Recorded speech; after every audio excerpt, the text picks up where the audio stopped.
আইসিসির চ্যাম্পিয়ন ট্রফির জন্য 15 সদস্যর দল ঘোষণা করেছে Bangladesh cricket board BCB. Bangladesh দল ঘোষণা করা হয়েছে কিছুক্ষণ আগেই। সাকিব আল হাসান ও তামিম ইকবাল থাকছেন না এবারের আসরে, এটা আগেই জানা গিয়েছিল। চমক বলতে বাদ পড়েছেন লিটন কুমার দাস।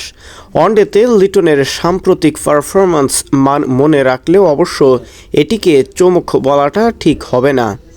সর্বশেষ 7 ইনিংসে 2 অঙ্কের রানও নেই লিটন কুমার দাসের।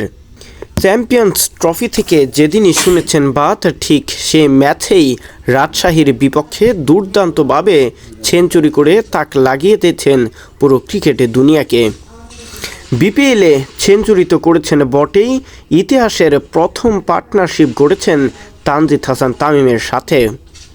চ্যাম্পিয়ন ট্রফির দলে যারা জায়গা পেয়েছে এর মধ্যে রয়েছে নাজমুল হোসেন শান্ত, অধিনায়ক মুশফিকুর রহিম, মাহমুদুল্লাহ রিয়াদ, মেহেদী হাসান মিরাজ, সৌম্য সরকার, তৌহিদ হৃদয়, তাসকিন আহমেদ, নাহিদ রানা, জাকের আলী, তানজিদ হাসান তামিম, তানজিদ হাসান, মোস্তাফিজুর রহমান, রিশাদ হোসেন, নাসুম আহমেদ ও পারভেজ চিমন।